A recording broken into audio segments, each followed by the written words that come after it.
Welcome back to Dark Side Deep Dive this week, where I don't even know what I was going to say there. I was thinking of something for so long before, and now I can't even remember it. I'm George Wade, and I'm disappointed. And I'm Chris Galuli, and I'm also disappointed. Not with anything we're going to talk about, just the fact that I had a really good No, yeah. intro, and I forgot it. You didn't know what it was, but whatever. You No. would have gone off it really well. I was sitting there playing Fall Guys, like, yeah, that sounds really good in my head. It's okay though, because only Fall Guys knows about it now. So, past week in news, we got a whole lot of stuff that has happened in the past week. A very long list of Instagram DMs to go through between me and you. First up, coming off of the news of the Joker sequel, Joker Folie, Deux, we have the new rumors that have been reported by quite a few places. This one is coming from Comic Book that Lady Gaga is up to play Harley Quinn in Joaquin Phoenix's Joker sequel, and it's supposed to be a musical. Okay. Lady Gaga, she's a good actress. She's a great actress. We saw that in whatever it was called with Bradley Cooper. But I mean, we already have a Harley Quinn and Margot Robbie. Like, why wouldn't they just try to keep her? Well, different universes. It's a totally different universe. Yeah, it's not in the DCEU. Oh my god. So that's why. I mean, it makes sense. Ignore Chris's last comment. It's not in the DCEU. In that, yeah. All right. In that case, that answers my question. Yeah. Well, my first question. My second question is, why would it be a musical? I don't know why it's a musical. Like, that makes me have weird thoughts.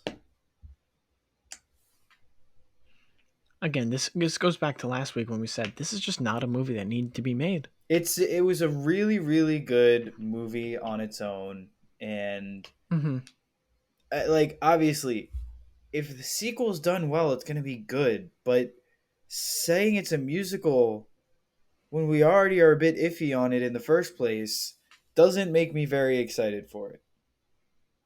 Yeah. So that's your first set of news. Some more interesting stuff with the Joker 2, the Joker sequel coming out.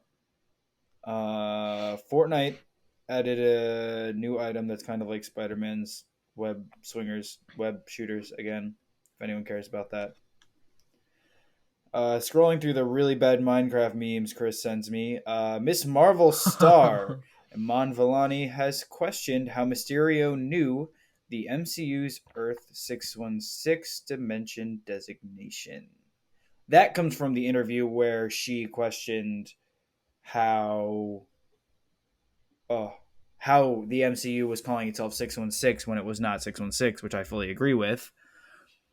She said, how would Mysterio know? Why was Mysterio in the MCU right about 616? Because he mentioned it. Why would he know anything? He's just an actor. So she's just showing it to all of Marvel right now. Oh, yeah. I love this. Just, go ahead.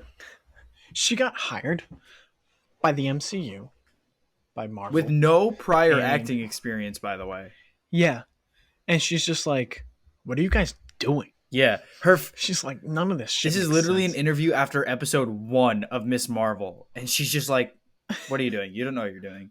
This is truly, that is a true Kamala Khan right there. Kamala Khan knew everything about every superhero before she showed up because she was such a fan of them. This is the exact same thing with the actress Iman Vellani. So she is fantastic, as she fits the character perfectly.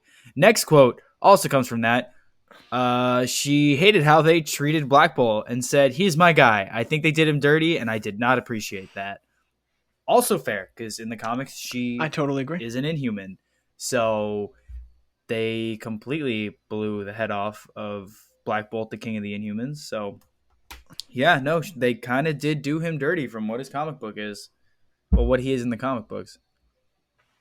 Yeah. It's just like, that was kind of dumb. Mm-hmm. I love the memes where it's like, John Krasinski's Miss Fantastic is like, Come on, Wanda. Black Bolt can tell you how to get your kids back. Come closer. He's shy. Mm-hmm. Mm-hmm. Come. He'll tell Yeah, you how he'll to tell get you your how to kids. get your kids. Just blows her head off. Yeah, I mean, yeah, whatever. We don't need to keep talking about that movie. I'm kind of over it at this point. Me too. It's.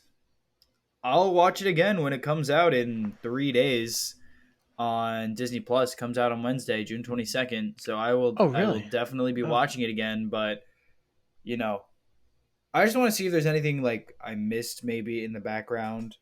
I'll see if watching it a second time kind of helps out with the story since I was kind of spent the first time waiting for something more to happen. Now I'll see if Mm-hmm. knowing that nothing else happens kind of makes it a little better. But on to the next piece of news. We have more news coming from comicbook.com about everyone's favorite actor at the moment. Okay, everyone's second favorite actor at the moment, Ezra Miller. His police are apparently searching for him now because he's disappeared with everything that's going on. Um, at this point, I don't know if the Flash movie will even be released, and if the Flash movie is released, it's just It's gonna it's tank. gonna. I mean, I'm gonna be honest. I don't want to go and watch a movie that he's in at the moment. I don't want to Yeah. like go and pay for that even though I love the Flash and have been so excited for the Flash to get his own solo film for so long now it's just it's just gonna be tainted by this forever if they keep him Mm-hmm. as the actor in it. And currently they say they have no plans to continue with him in the DCEU right now.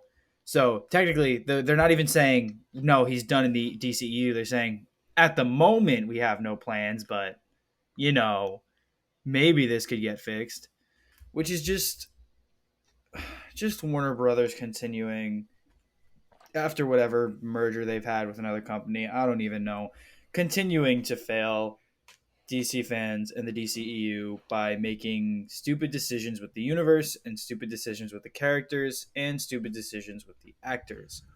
Because this is now Well, I following. mean, Go ahead.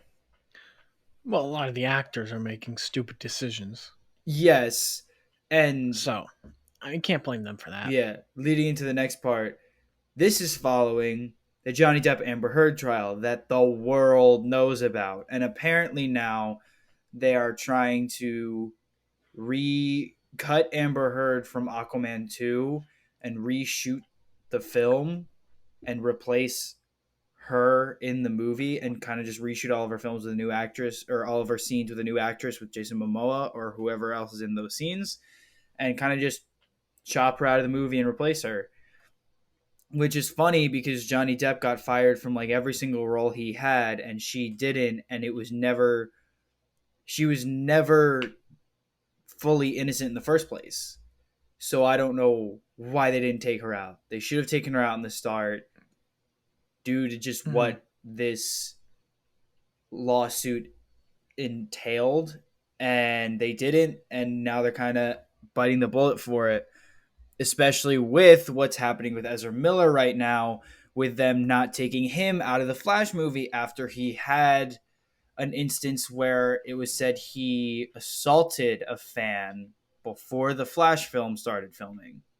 So those are now two instances where Warner Brothers probably should have taken out the actor or actress. Yeah, they could have gotten out ahead of it. Yeah, exactly. They could have gotten ahead of it and they didn't, and it's completely blown up in their faces. And now they have two Mm-hmm. movies that were planned to be released this year that are still planned to be released within the next year at this point, that have one is literally the lead actor of the movie, the other is a main supporting actor of the film that they will probably end up having to reshoot, which means the Flash movie, if they have to reshoot it and replace Ezra Miller, will not be coming out for at least an extra year past its already delayed release date. Already at this point, probably triple, quadruple delayed release date. You'll have to add another year to that. So at this point, it's honestly in question whether or not this Flash movie ever comes out. At least the Flash movie that is nearly completed at this point with this story, because I feel like they're going to change it by the time it comes out next time as well. So, yeah, just another interesting spot for the DCEU to be in. And I sent you a picture of this. Somebody edited an Instagram photo of the shot of the Justice League standing there when they look out on the building. There's 6 people in the shot, and there are 2 actors left standing. Ben Affleck had such an awful experience while filming Justice League. He went back into alcoholism and left the role. Got J-Lo back, though. Shout out Ben Affleck for getting J-Lo back. J-Lo. Hey, man, became an alcoholic again, but he got J-Lo. No, that's just already an awful fact that working on Justice League was so bad. The man returned to alcoholism. Yeah, that's incredible. I am blanking on the actor's name. Cyborg's actor. Let me look this up. Cyborg. Yeah, I don't remember. Justice Ray Lewis? No, Ray Fisher. Is it Ray Fisher? I feel like. Yep, Ray Fisher. Okay, I knew it wasn't Ray Lewis. That's Ravens football player. Ray Fisher had all the problems with Joss Whedon while he was filming Justice League, and is kind of claiming or saying that Joss Whedon is racist, which, with some of the things that Gal Gadot has come out and said about filming Justice League, doesn't seem highly improbable that Joss Whedon was a little racist. So that's a great fact, but he's gone because he kind of wanted Warner Brothers to apologize. There's a whole lot of background to that. So Batman's gone, Cyborg's gone, Flash, Henry Cavill, who has openly stated for the past 5-6 years at this point since Justice League, he would love to come back as Superman and loves the character and wants to do it again. And Warner Brothers just isn't bringing him back for some reason. Worst decision they could make, because he's such a perfect Superman. He looks exactly like Superman, and I think when given the opportunity, he could play a really good Superman. I just don't think the 2 films he were in do him that much justice as Superman, as they rush a lot of the plot into 3 films. We get a Superman movie, then all of a sudden he's dead, then all of a sudden he's back to life. That's a really fast arc to go through. So I feel like if they literally just made another Superman movie with Henry Cavill in another universe and said Man of Steel is just on its own in the DCEU, and just at this point they just have to drop the DCEU. Like, it was already in such a weird place with them replacing Ben Affleck with Michael Keaton's Batman, and now it's just in shambles with Ezra Miller and Amber Heard and their situation. The only 2 people left standing in that picture were Jason Momoa and Gal Gadot as Aquaman and Wonder Woman. They're great. They're doing fine. George. Yeah. What would you say are the 2 best DC movies that have come out in the last 6 years? The Batman and Joker. And neither one of them is DCEU. Yep. Now that you learned this at the start of the podcast, neither of them are DCEU. Yeah. The Batman is a lovely film. I loved watching it. I saw it twice in theaters. 3 times? Twice. I can't remember if I saw it 2 or 3 times in theaters. I think twice. So good. The Joker is such a good movie on its own. Will probably be tainted by the sequel that's coming out, unless it is also itself a masterpiece, which would be interesting to see. DC should just... I would love a Justice League. But they rush this Justice League. They have gotten... You know what they need? Go ahead. You know what they need? Ryan Reynolds to return as Green Lantern. Oh my god, as long as they don't make the super suit green or animated. Deadpool quote right there. Man, that was... Ryan Reynolds could save anything. including me. If Ryan Reynolds was on the lifeguard stand, I would drown by choice to be saved by Ryan Reynolds. Oh yeah. All right. This is just the Ryan Reynolds podcast now. We're just going to talk about Ryan Reynolds for an hour. No, DCEU is in shambles. Ryan Reynolds could probably save it himself, but Ryan Reynolds probably doesn't want to. The thing with Ryan Reynolds, he kind of plays the same character in every movie, like the same personality. And guess what? Sorry, these next 2 seconds are not going to be safe for children listening, but at the same time, they're probably not listening anyway. And he does it. He plays the same character in every movie, and it's fucking great.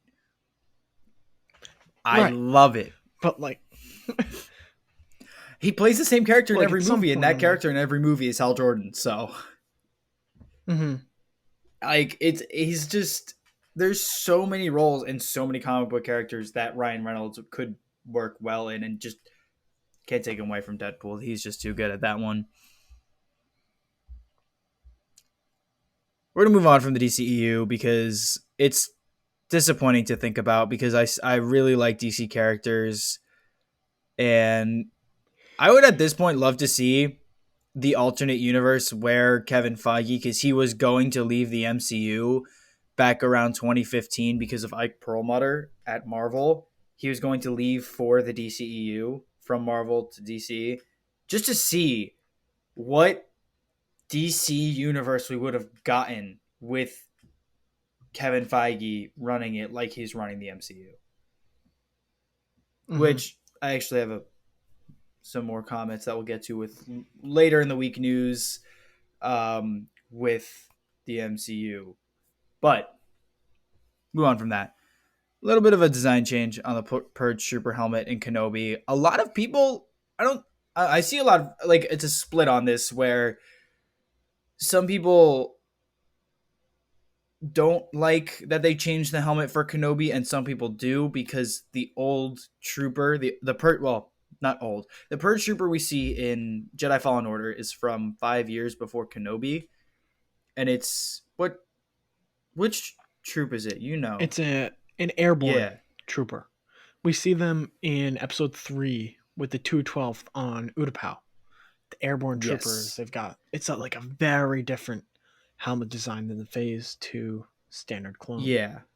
But that was basically the Purge Troopers of Fallen Order, basically just a repainted version of that. But in Kenobi, it has more of a stormtrooper look with like a different, like the stormtrooper eye shape. It's got that, and it's just more like a stormtrooper look, which makes sense because it's, I mean, the early Empire, like early Empire, was just Republic tech repainted gray, like an ATTE repainted all gray. I think you see at the end of episode 3, their fleet starts out with just all grayed out Venators. I've definitely, that was in, I know I've seen that, and I think that was at the end of episode 3, where you see the grayed out Venators as kind of like the pre-Star Destroyer. Oh well, you see it in the Bad Batch, I believe, as well. Yep. So it's just like so it makes sense that the armor would be switched up. I at first didn't like it because it's our first look at the Purge Troopers, and I was like, "Oh, awesome Purge Troopers!" Wait, that's the wrong helmet. Then you think about it; it's been another 5 years of time. They are now a decade into the Empire, and it kind of makes sense that they would have switched it to be more in line with what the Empire is. Right. As Palpatine is very particular about how the Empire looks, I'm sure this is something he would have wanted to change as well. The only thing, you actually mentioned this, and I'm thinking about this now, you said it looks more like a Sith trooper, which the face, like the disconnected face, like it has the eyes and the mouth separation of a stormtrooper versus how like in the sequels, they're kind of like all connected from the eyes to the mouth with the First Order stormtroopers. But with the Empire stormtroopers, they have that disconnect, and it has that disconnect. But I'm looking at it now. This is a more artistic drawing of it, but it does look like that bottom angular part of it, instead of it being rounded, it does look more like a Sith trooper. Here, I just sent you a picture that I found that you can zoom in and get a decent look at. Yeah. See, yeah. So people who watch the episode, you can go back and look. The bottom of it is very angular. It's not rounded like a stormtrooper is. It's very squared off, which reminds both of us a bit more of the First Order and the Sith troopers because theirs is a bit more squared off. It's still round, but not as round. It's more minimal, which is just a thing now, which I don't hate, but I like it.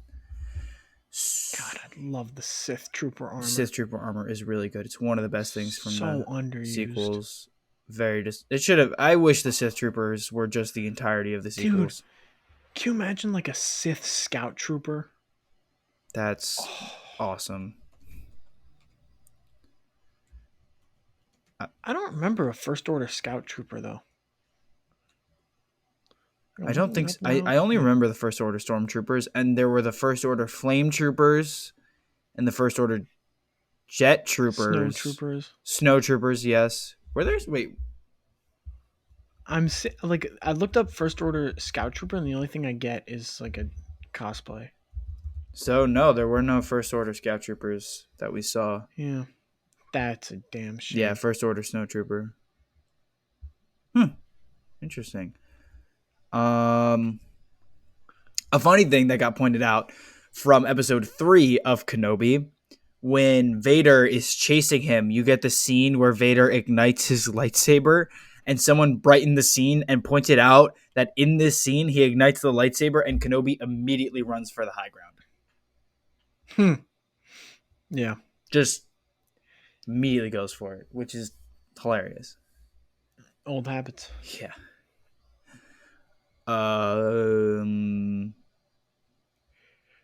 What else? What else news we got? Hold on, I gotta go through. We send each other so many bad memes. Like, we gotta stop this. We don't have to stop this. They're really funny. No, never. We just can't talk about this. There's so much. Oh, here it is. This is kind of the Marvel thing I was alluding to before. Wonder Man's getting a Disney Plus series. At least that's the rumor, is Wonder Man is getting a Disney Plus series in the works with Shang-Chi's director, Destin Daniel Cretton. This is... I love seeing as many Marvel characters as possible. And I would love to see... I mentioned this with Moon Knight. I like the separation from the MCU that Moon Knight had. I would love to see these characters and know they are in the same universe and see like maybe minor references here and there where you could be like, oh, hey, like that's a bit of you. Like they mentioned, like in Thor 4, we're going to see a bunch of the gods. It looks like we're going to see Bast, who is kind of the Panther goddess of Wakanda. We're going to so maybe we see something like Osiris or another Egyptian god in the background. You can say, hey, we saw them in Moon Knight. So that's like a little bit of a reference connection to Moon Knight. And you can say like they are all in the same universe. Right. But I really hope with them having more projects in the works and announced right now than they have already completed. Like we've got nearly 30, or I think we might be at 30 at this point in the MCU. So I just hope they don't keep trying to make the next 20 that they've announced at this point or are going through all part of one story. I hope we get some separation there. And yet, like, we're going to get some that are connected and some that aren't. Which I think would just work out better. At some point, it just becomes too much. Yeah. It's just too many storylines to keep track of. And it was already an insane task to get to Endgame and complete that story and reach that 3-hour film, which was amazing. And they did such a good job with it. But the Marvel universe just keeps getting bigger, and I love it, and I want it to get bigger. I don't want it all to have to come into one story with like 50, 60 characters that are getting their own shows at this point. because Mm-hmm. that's where you get to the point where if you've got 30, let's say we've got 36 episode 6-hour shows, that's 180 hours of time to watch. And now we're going to do it. We're going to watch everything because that's what Mm-hmm. we're going to do. But I don't want to have to keep track of hundreds and hundreds of hours of stories that are coming out at this point at a rate of 5, 6, 7 total things a year at just such a rapid pace that it gets out of hand and Mm-hmm. I start to lose my enjoyment of the MCU, because part of the enjoyment of the MCU is the wait. Right. The time you get to make theories about things and think about things, and when you only have a couple weeks to do that, or our only theories are coming from the weeks we're watching the show, and then we finish the show and then we're on to the next thing and we're on to the next Marvel thing. I want it, I'm not gonna lie, I kind of want it to slow down a bit, or at least I hope they continue the Moon Knight track and keep something separated. Obviously, the next show we're getting after Miss Marvel is She-Hulk. She-Hulk's obviously going to be connected. Hulk's a huge character in that. He's been a huge character in the MCU so far. That's going to be connected. Miss Marvel is a little bit less connected, but she's such a popular Marvel character. She's going to get brought into the Young Avengers team that they're setting up right now, which is okay. But when we're getting something like Wonder Man, where I mean, I don't have as much of an affinity for Wonder Man. I don't feel any. I know nothing Yeah, about I Wonder don't know Man. much about Wonder Man. I know who he is, and I think I know what his powers are, but I'm not 100% sure. So I just need the MCU to kind of have its story with its group of characters in that story, and maybe have like some characters where you can tell they've branched off from this, but they stay there. They stay branched off. Because when you've got Right. all these characters branching off and then all these branches are trying to converge again, it becomes a mess. So that's kind of where I'm sitting with the MCU right now. I'm a little concerned for the future, and I'm not going to hide that. I love the MCU, and I know when I watch something from the MCU, I'm going to enjoy it. But I am concerned that it's going to become so many connecting stories and so much to keep track of in such a small time that it might even start to become out of hand for people like me and you who watch everything, that they might start to fall out of not only their popularity but their storytelling by doing this. So that's where that Marvel news comes from. The announcement of Wonder Man Disney Plus series in the works. Again, I hope it kind of sits on its own, or maybe becomes involved with the Fantastic Four. Even if we got like multiple stories going on at the same time, and you had your space stories lining up, and then you've got your Doctor Strange, Wanda, your Agatha show that's coming, kind of lining up with this Mystic part of it, your Earth shows or movies. So like Falcon and Winter Soldier and the Thunderbolts movie that's coming. If you have these separated stories, that does work better too. So Right. as long as it is not just everything they do becoming one unit or becoming one story, then I'm pretty good with that. So you got anything more to add to this? That's actually it's a pretty big discussion we had right or started. Yeah. Um, let's see what else we got. The Venom 3 script is underway. That was funny.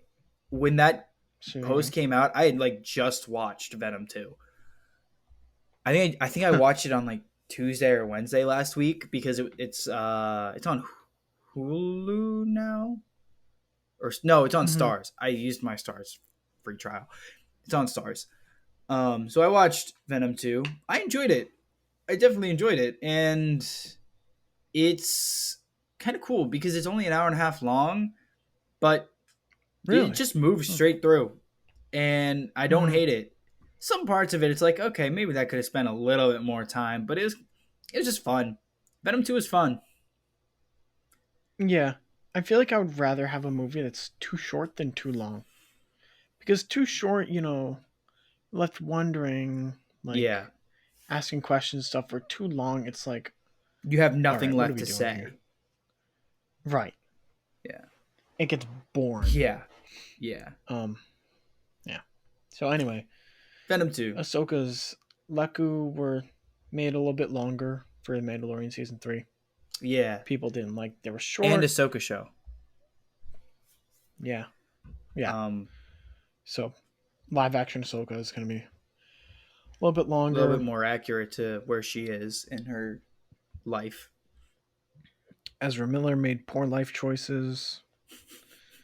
So we got that. More Ahsoka, more poor life choices. Oh, we have to say this. We have to bring up this Taika Waititi interview because they're doing the press All tour right. for Thor: Love and Thunder now because that comes out pretty soon. I'm so excited for that movie. I'm excited for Gore. Oh, me I'm too. so excited to see another Taika Waititi Thor film. Um, the most watched scene in that trailer, we all know it's the most watched scene in the Thor Love and Thunder trailer 2. The scene where he's like strapped down and he's in like this blue like hooded outfit and he's talking to Zeus and Zeus is like, let's see who you really are, and like flicks the cloak off but flicks everything off. And you got naked Thor standing there and he's like, you flick too hard. That scene was always in the movie. That was in the first draft of the script. Taika Waititi's first thought when making this movie was, we have to get Chris Hemsworth naked in the movie.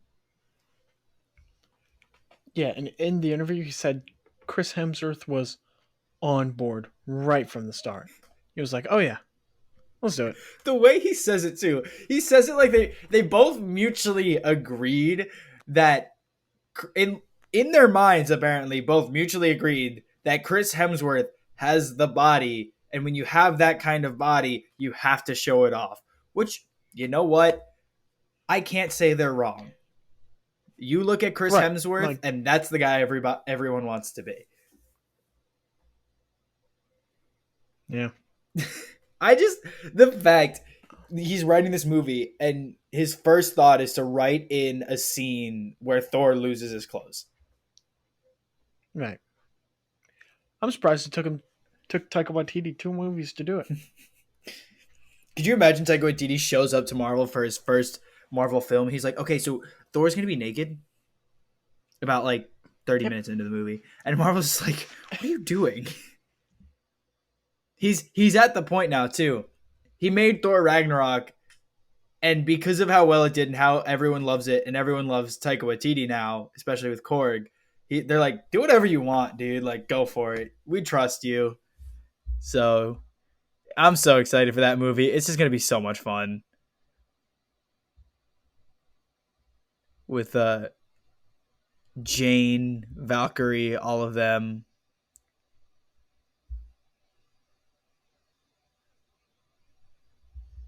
And all of the Guardians. Yeah. Yeah. Like, can't forget about them. Yeah. The Guardians, them. It's gonna be a great movie. I like going into this movie not really having too many expectations. The only thing I want is for All Black to be a symbiote. But other than that, dude, I'm just so excited for such a fun movie. Mm. Yeah. Yeah, it's gonna be fun. Next news, going into Lego announcement. Lego Con was his last. Is that what it's called? That was yesterday. I think it was Lego Con. I think so. Lego Con was yesterday, and they announced 2 summer sets, the ATTE and Cad Bane's $170 Justifier, which that had been like leaked and rumored for so long that it was the Justifier for $160, and I just did not see it. But looking at this set, especially that it's built in black, it's kind of cool. Yeah, it's cool. I mean, I just wish it had like.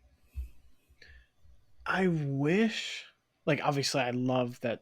It's like accurate. Mm-hmm. But I don't know. It's just like an all black Well, it's ship. black and gray. It just looks like the way it's got some like gray black and detailing. like dark gray detailing. I don't know. We'll have to see. Phase 2 Cody in the ATTE. Finally. After years of people asking. And also, this is the second set in the same year where LEGO is actually getting the distribution of clones to droids right. There are 5 clones and 3 battle droids, and I guess you could say a spider droid, but I would say the spider droid is more so a build than a figure. 5 clones and 3 battle droids. They finally outnumber the droids in a clone set for the second time in the same year. LEGO's not disappointing with a couple sets right now. But they're so back and forth with so many things, I can't consistently say that, which sucks. Right, like we were talking last week about the Kenobi versus Vader. Yeah, which sucked. It sucks. Like, who's so weird? Because they'll release sets like the Razor Crest, release sets like this ATTE, and honestly, this Justifier, where they're fantastic. I don't really have much wrong to say for these sets. They look really good.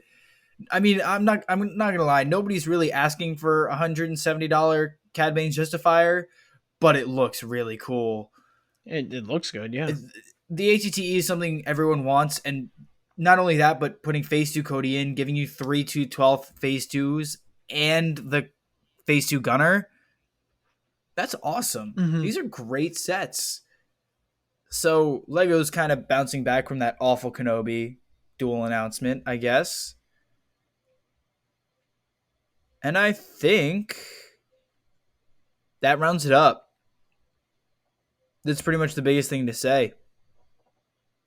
Yeah. So now we can get into oh my God, it's already been 37 minutes. This is going to be a bit of a longer episode, I guess, because we have a solid amount to talk about with Kenobi this week. Finally.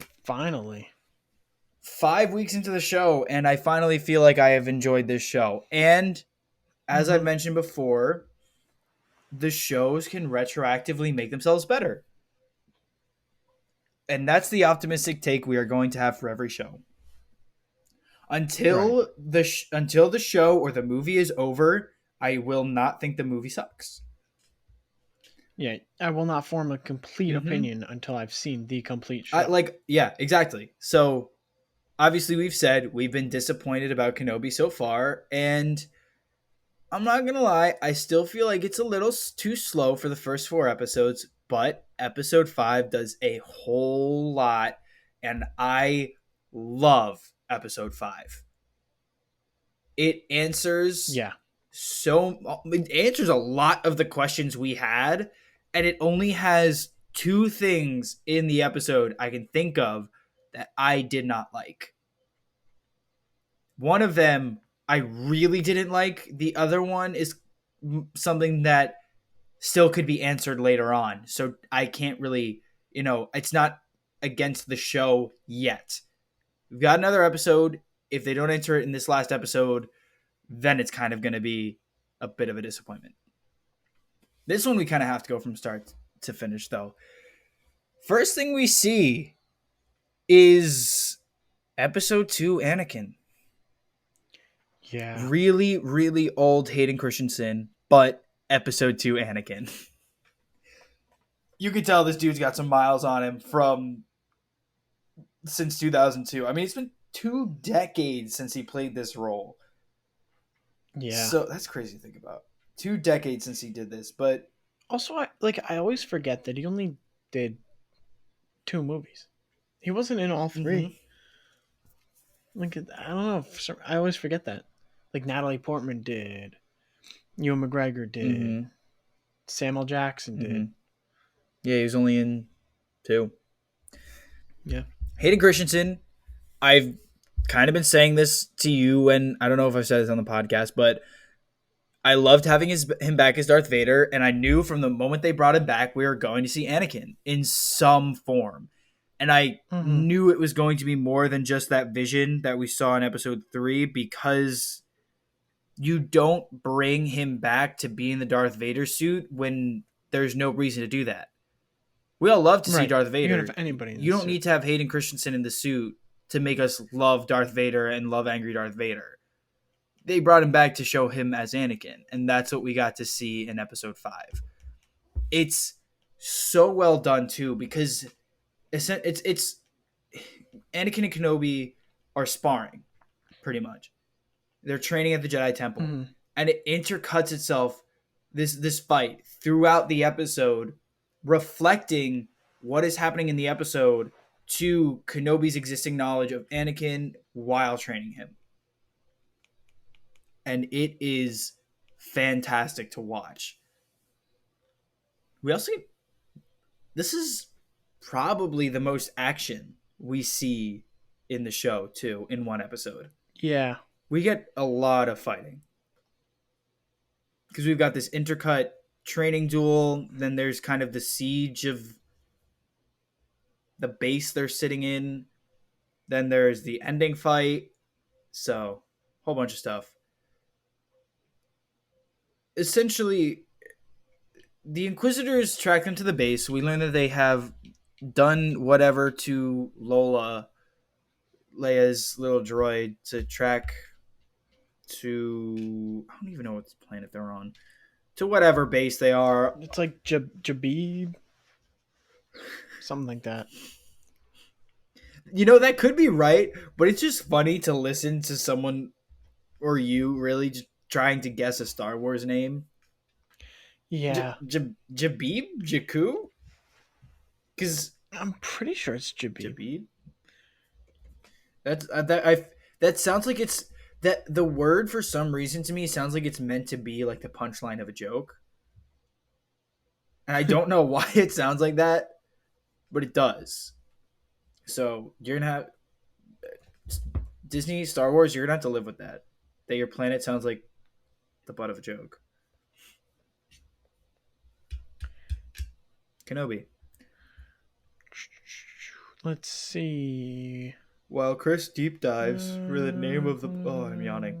While Chris deep dives for the name of the planet. Jabim.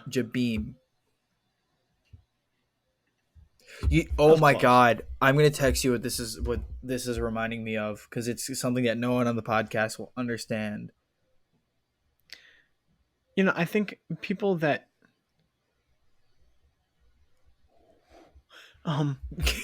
I think our listeners know that I'm terrible with names. I couldn't remember Reed Richards earlier, like 30 minutes ago. I couldn't remember. I was like, John Krasinski as stretchy guy, Mr. Fantastic. Stretchy guy. Stretch Armstrong, but Marvel. Stretchy man. Yeah. Stretch guy. Kenobi. We're supposed to be talking about Kenobi. Right. So it's the siege, and it was a very Kenobi heavy episode. It was. Kenobi is talking to Reva, kind of trying to waste time, and which go ahead, reminded me of the Clone Wars movie, the special, in 2008. Yep, the movie is what started the show. Which is crazy to me, because Revenge of the Sith came out in what, 2003? 5. It was 2005? It was really? 99, 2002, 2005. So the Clone Wars movie special, like, I remember when that came out, but it felt like Revenge of the Sith was like before my time. Because we weren't... But it's only 3 years apart. We weren't conscious humans at the time. Yeah. No, you don't become conscious until you're like 4 or 5. Yeah. Like, and I was 3 when Revenge of the Sith came out, and 6 when the Clone Wars came out movie. But anyway, Kenobi does that during the Battle of Christophsis, while Anakin and his new Padawan Ahsoka go to destroy the shield generator that the Separatists are using. Yes. So he's talking to Reva. So yeah. So which is just more connections to how... That's a deep dive right there. That is a good deep dive with how Kenobi has always acted. He is always trying to stall out and do as little fighting as he needs to get everyone out. Kind of what a Jedi truly should be. he's talking to Reva, and he kind of realizes through this little chat, she was one of the younglings in the Jedi Temple when Anakin, as his first act as Darth Vader, goes there to kill the children. Which is interesting to think about now, because we now know of 2 younglings that survived Anakin's attack, because we know Grogu survives, and now we know Reva survives. Mm-hmm. He then, Kenobi kind of draws the connection to, she is an Inquisitor because she wants to kill Vader. Yeah. Which is interesting. Which is actually the first thing that made me really, really like this character. Because my first immediate reaction was, oh, they're doing the thing where she turns good. But I don't think they are. And as soon as I realized that immediately after, I really appreciated Reva. She is truly she turned evil. To the dark side for revenge, but because of hatred and in search of revenge, but against Vader, not against a Jedi. Not against a Jedi. Like Anakin did it because he hated the Jedi. Reva's doing it because she hates Vader. The Grand Inquisitor, when he was a Temple Guard, he also started to question the Jedi. So that's a lot of what it is. So, I mean, this is kind of the first Inquisitor that I can think of. Her motive isn't the Jedi. Her motive is, I hate Vader so much, I am going to kill whoever it takes to drag myself up through the Empire, through the ranks of the Inquisitors, and I will kill him myself. That is the most, self-serving and evil thing to do, and it's fantastic. Yeah, it's perfectly Sith. It is just that is just a prime example of doing it for no one but yourself. She will even Kenobi says, look, we're kind of on the same side. We both want Vader gone. She's like, I don't care. She's still gonna kill Kenobi if she has to get to Vader. She doesn't care. But Kenobi does kind of convince her to help him out a little bit and stall Vader. So she does. And this is... Actually, no. I gotta mention this before I get to the scene I don't like. As they're cutting through this, you see that Anakin, back to the episode 2 fight, or what would be in the time of episode 2 during his Jedi training, Anakin gets the upper hand on Obi-Wan. He's like, I defeated you. And say it. Trying to essentially get Kenobi to say... Yeah, he knocks Kenobi's lightsaber out of his hand. He's like, you're defeated. He's just trying to get Kenobi to say, I lost. And Kenobi looks at him and says, your... something along the lines of your unrelenting want to always win is what's holding you back. Blinding you. Yeah, blinding you, what's holding you back. And proceeds to use the Force to take his lightsaber and get the upper hand on him.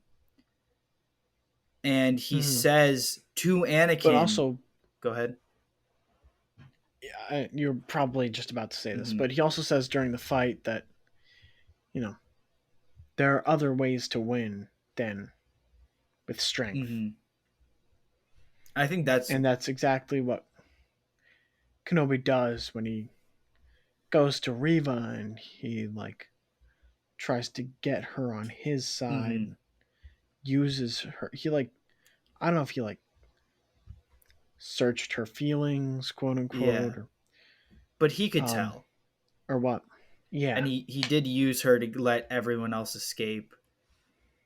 But yeah, that wasn't what I was going to say. So it's a good thing you brought that up. Because he says that, and then that's when he uses the Force to take the lightsaber from Anakin. It's what he says at the end that really shows you how much Kenobi truly cared for Anakin. He looks at Anakin and he says, essentially, again, we don't have, I don't feel like pulling up the exact quote, but he says, "You don't have to prove yourself to anyone." Essentially that. He says, "We know you're strong. We know you can fight, and we know how you can overpower people. Stop trying to prove that you can do this and just be a Jedi. Just do what you need to do. Stop trying to prove to everyone that you can do it." And I loved seeing that because that immediately switched the fight. Because for a second in the fight, I thought it was Obi-Wan just trying to be like, "Nah, you'll still never beat me." And it turns into he says, "You don't need to prove anything to me, so stop trying to prove that you can beat me." Mm-hmm. I really liked that scene and that quote, and that really showed that Obi-Wan did care a lot about Anakin because he didn't. He could have sat there and said, "No." He could have been like, "All right, you win," to let Anakin go, but he kind of pulled the tough love way and said, "You don't need." And he beats him, and then he says, "You don't need to prove yourself to me. I know you can beat me. So just Mm-hmm. do it. Stop trying to get me to say that you've won, and just beat me. Just do it." So that was really good to Right. see. And it's kind of at the same time that we're getting this your unrelenting want to win, and you can just beat me just do it, that we get a switch to Vader where he was ahead this time. He knew that Reva was going to betray him this whole time. And Kenobi starts to he's getting away now. And this is the scene I hate. There's a giant ship in a hangar, and it's got to fly up. It's kind of like a hangar. It's a circle in almost like a plateau or something. Ship's got to fly up and out of it. We get one of the coolest scenes I've ever seen from Vader. The ship is starting to fly away. Pulls it back down with the force, drags the ship out of the sky, back to the ground in the hangar, and rips the entire paneling off of it, which is a ship that could probably take a decent amount of hits from a fighter. So you're now thinking about Yeah. the fact that Vader can rip apart a wall with the force that could probably take a few hits from a TIE fighter. Like, that's how strong Mm-hmm. this guy is in the force. And you see that it's empty. This is like, it's the Jedi Fallen Order Yeah, Vader that this. rips apart like the whole room with Cal in it. We are finally seeing the true strength of Vader in Mm-hmm. this show. So he rips the paneling off. You see that the ship is empty. And then a ship takes off right behind it out of the hangar. And Vader just stares at it and lets it go again. I can get where you say the first one. And you say he let him go because he's scared, because that's Vader. He goes for a bit of the mind games. But he was hunting them this time. Vader Yeah. didn't want them to escape He this time. came down. Yeah. He came down to the surface because he had them. Mm-hmm. So why did he just watch this other ship fly away? It's not like the ship's that much farther away, and it's not like you didn't rip another one out of the sky mid takeoff, and this one had to Right. start its takeoff right in front of you. I guess his force meter ran out. I guess that's a thing in Star Wars now, where Yeah. you just have a limited. He used all of his force power, so he just has to stand there and watch because he can't do anything else. But like, how did he just go like, oh darn, they weren't in this one. Looks like I have to let them go. Like, what? So that was so annoying. That one was dumb. That was dumb. But then, But yeah, right after this, yeah, you got this.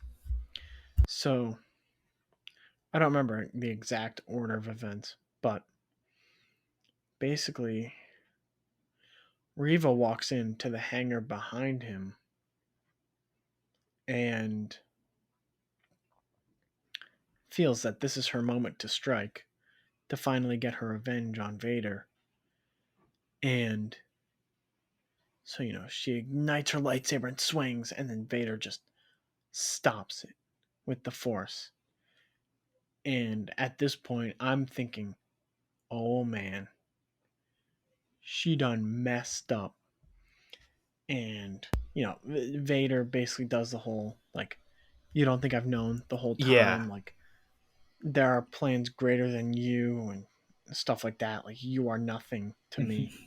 You are nothing to me. You will never be anything to Like, me. And not only that, you have killed all these people and have all this blood on your hands for something you will never be able to accomplish. right. He tears her down in every way, mentally, physically. She's done. Yeah. And the coolest part, too, seeing this fight is just seeing him. He doesn't even move. The dude stands still and just dodges her lightsaber like so casually. Like he's not even trying. Like he's literally got his eyes closed behind that mask, just dodging it, moving it around, stopping it with the Force, which is good to see because this is making him look stronger than Kylo Ren, which he's supposed to be when Kylo Ren stopped a blaster bolt in air. So he is now stopping someone's lightsaber in the middle of its swing at him. So this is good. Good developments for Darth Vader. But then... Yeah, and then, of course, so the fight, obviously, Vader beats her, and does he stab her? So I don't remember. Vader takes her Inquisitor saber from her, breaks it in half so it's opens it up to be two separate sabers, hands her one, disarms her with it, and then stabs her with it. He literally gives her a lightsaber again to proceed to disarm her and then stab her. When you talk about taking someone's feet out from under them, the dude laid her out. Mentally, physically stabbed her. She is on the ground. So, another cool thing, out of that, we see walks up the Grand Inquisitor is alive. Thank goodness. So, like, we needed this to be answered at some point. This was the question that I said could be answered by the end of the show, but isn't yet. We see him. It's still the question of how is he still alive? How is he saved? But I mean, we see that he's alive. So now canon is no longer broken with Rebels, and it's that's one of our bigger problems that's solved. And he just walks out and he goes, "Hello," and apparently there's a little Grand Inquisitor symbol now. And he takes that off of Reva's chest pad because we didn't mention this. Oh, right. Yeah. At the very start of the episode, she becomes the Grand Inquisitor. That didn't last long. It lasted like a couple hours. Takes the pin from her, puts it back on, and he looks at her and says something along the lines of, "You were always the worst of us." Yeah, like, oh, back to where you belong in like the gutters or whatever. But yeah, if I had to guess how the Grand Inquisitor survived, I bet like fifth brother like found him there and like immediately called for help, put him in the back of the tank, whatever. And then he said, "Oh, third sister stabbed me, not Kenobi." And then they were like, "Oh, okay, so she's clearly like blinded, so let's just use her." Yeah, and that's exactly what they did. Yeah, probably. So probably along those lines, might be a little bit of a cyborgish droid repair, like we have the hands. Could be a little bit of an implant in his stomach. We see that with Fennec Shan. Right. So could be something like that. But there's quite a few ways he could still be alive. Same thing with Reva. Reva's not dead. She gets stabbed to the chest in the same way, which at this point we know is non-lethal for anyone whose name does not start with a Q, or could save the entire franchise if he survives. God, I still hate that. Reva goes to the broken Obi-Wan communicator and sees the message from Bail Organa, and it's about Tatooine, right? About the boy on Tatooine. Yeah. Mm-hmm. They say like he'll be looking for the boy on Tatooine when he finds her. I think something along those lines. If Vader finds out about Leia, then he'll be looking for the boy on Tatooine. He'll find the boy on Tatooine, and she looks at it and she's like, "Oh." And we get kind of an ending shot of a sleeping young Luke. So I think we are going back to Tatooine in episode 6. And I hope we see Qui-Gon, the Q-Man I mentioned before. I still feel like he has to be in it. It doesn't for him to have brought his name twice speaking about him, it's one of those things where like what I had mentioned with the No Way Home trailers before it came out, that they mention other Spider-Men too many times to not show who those other Spider-Men are. When you bring up Qui-Gon by name more than once in the show, he should show up. Right. It's like when they make, and with the specific a flashback where it shows kind of like a throwaway scene that I honestly hardly even remember at the end of episode 3, where Yoda tells Obi-Wan on Mollis Pasa, like, "Oh, I've found a way to commune with those lost to the Force," or whatever. Kind of one last lesson from Qui-Gon. Right. For once with this show, I'm excited to watch the next episode. Yes. The show feels like it finally has momentum. It in the penultimate episode. It feels like it's going somewhere. But there's only one episode left, so it doesn't have a lot of places to go, but it's going somewhere. Right. And I'm happy about that. And I like getting some of the answers to our questions. I like getting to... I really appreciate Reva now, and that's not at all a joke, because I love her motivation, because she just took the most evil route to kill Vader. She didn't take I'm going to be on the good side and do everything I can to stop him and kill him myself. She went, no, I'm going to kill everyone to kill him. Mm-hmm. She went, I'm going to kill everyone. I'm going to use evil. I'm going to work through it. And then I'm going to kill him myself, which is so different to Star Wars, because it's very common at this point in Star Wars to get the dark side to the light side switch. Ben Solo, that it doesn't feel like it's a surprise anymore. So to get it's ends justify the means explanation of, like she gets to kill Vader, which would probably help a lot of people in the galaxy, but she's also killed everyone else in the galaxy to get there. So is it really worth it? Yeah. I'm in. I like Reva. I now hope to see more of Reva after this. Mm-hmm. Because... which I would not have expected. Yeah, I was not... after that episode 2 scene of her running through the city, I thought it was... she just looked so stupid. She looked like a dude trying to do parkour. Or I guess a girl trying to do parkour. And again... yeah, I was going to say, she didn't look like a dude. Yeah, she looked like a dude. I'm not saying she looks like a dude. It just... yeah, it wasn't a great scene, and it didn't make her feel intimidating. She felt so whiny. And now I appreciate her, and I think she's a really cool character now that we have this explanation. So, yeah, to every fan who aggressively DM'd Moses Ingram because they didn't like her in episodes 1 and 2, you are awful. Go after yourself. Yeah. This is why you at least wait until a show is over to make the assumptions. You can make assumptions as the show goes, but you can't act on them until the show is over. Mm-hmm.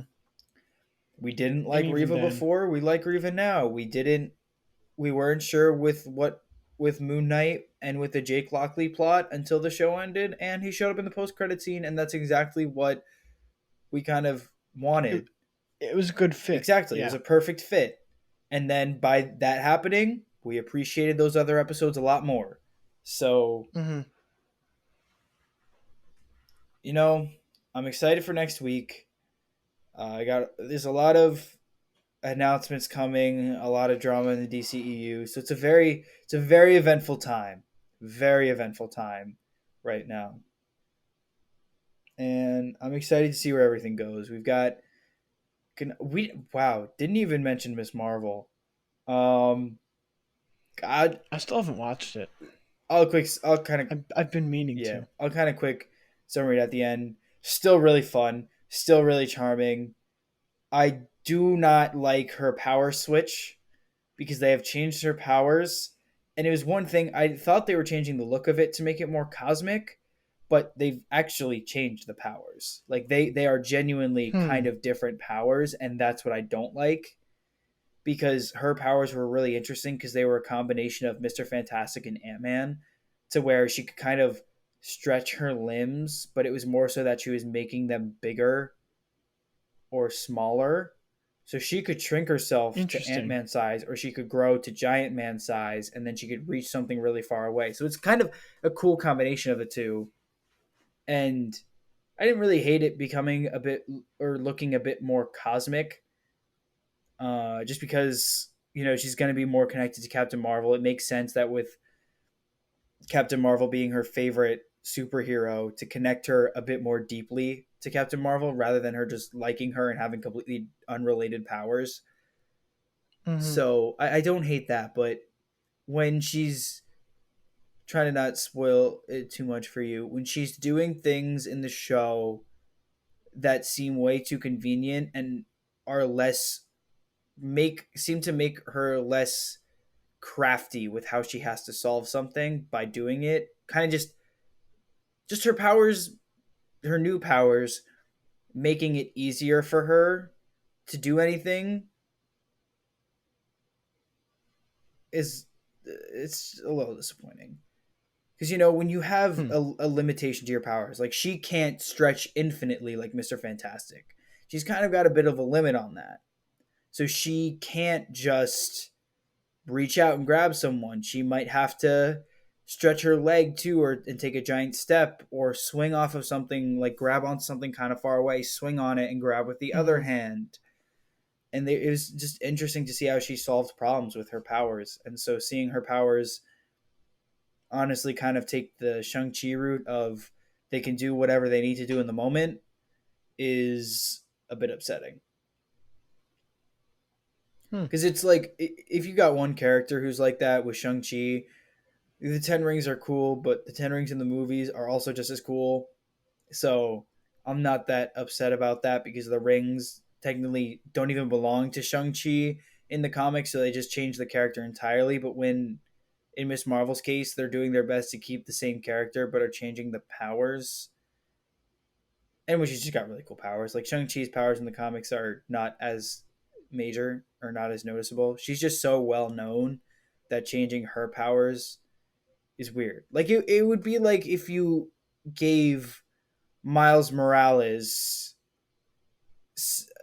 or at this point gave Miles Morales does hold on before I say this, I don't know if Miles Morales has organic webbing. I gotta look this up now before I make this comment. I don't. I don't think he does, but I gotta check. I don't think so. But I don't think it's ever addressed. I mean, I don't think it's in addressed in Into the Spider He has Verse. web shooters. Hmm. Um, yeah, he has web shooters. So yeah, it would be like giving Miles Morales organic webbing so that he didn't have to replace his web shooters all the time, so he would never run into that problem. Mm-hmm. it's like, that running into that problem is part of the character sometimes. It's it is definitely part of Spider-Man's character. When he doesn't have any more webs, he's got to figure out how to do this without his webs, because he can't just let it go. He can't just let this problem get out of hand because of that. But also, I do like the organic webbing It's cool when it comes from idea Venom. because,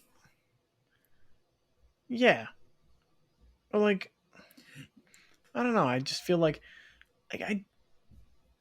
Iron Man and Batman are cool, but I just don't like the guy in a suit thing. Yeah. I like it when it's like an enhanced version of a human. You know? It sounds like we're dodging saying mutant as much as Marvel has been. Yeah. Yeah, the Basically, people with yeah. natural powers. I just think it's funny to think about. It's like, oh my god, Spider-Man got the powers of a spider. No, he just got a sixth sense and he's a dude who can stick to walls now. Yeah. He didn't That's actually pretty much get the it. web powers. But I don't hate the web shooters because If anything, he's more like a cat. Like cats are great at climbing and are known for like great reflexes. Catman. So he's pretty much Catman, yeah. Catman from Fairly Odd Parents? Oh, Ha, I'm Catman. yeah. I don't know. But other than that, I like Miss Marvel. We've said earlier that Iman Vellani is perfect for Kamala Khan. So Mm-hmm. I don't know. Dude, I just love having her in the MCU. Yeah, honestly, because she just knows so much and she says the things she should be saying. Like what she's saying is right. Mm-hmm. Right. All right. Well, bit of a little bit longer than normal because we had a Yeah. lot of news to talk about. There was a lot going on this week. And Kenobi didn't Yeah, disappoint. Kenobi did not disappoint this week. It was Finally. great with the intercut Anakin Obi-Wan dual spar training thing Mm-hmm. with the Riva backstory and Riva's motivations, and then we get the awesome scenes of Vader and ripping the ship apart because he let the other one go with just everything. It was such a good episode. There was so much Yeah. happening. The story was so well connected too. It was that this might honestly end up being the best episode of Kenobi, but we got to see how episode 6 goes. But with that being said, episode 6 comes out in 2 days from when you guys are listening on Wednesday, and we'll see how this show really wraps up, and hopefully we get to see a little bit of Qui-Gon, a little bit of a better duel between Obi-Wan and Darth Yeah. Vader. I'm I'm gonna be honest. I don't know how the finale is gonna wrap up. Like it doesn't feel like there's much of a cliffhanger, other than Riva with the message from Bale to Obi-Wan on the little Mm-hmm. holoprojector. Yeah. But we'll see on Wednesday, and Yeah. however it goes, you guys will know what we think the following Monday, because our episodes, unless otherwise stated on our socials at darkside.deepdive on Instagram and at dsdeepdive on Twitter, say so. If we have to say, hey, we're releasing this on Tuesday, it's going to come out on Tuesday. But other than that, be sure to check us out on Mondays at noon and on our new YouTube channel that we just started last week and is now going to be a thing every week. We're going to post these videos on YouTube, and maybe we will start posting the videos of the recordings as well. So you guys will get to see us as we have recorded it on YouTube, which I think is going to be really cool for you guys to see once we start doing that. But we Mm-hmm. will see you guys on Monday at noon. See you then. We didn't know how to end that. That was like a really, it was Yeah. like a really weird ending. Whatever. See you guys on Monday. Oh, I hope you guys are listening. Hope you guys enjoy Kenobi episode 6. Yeehaw.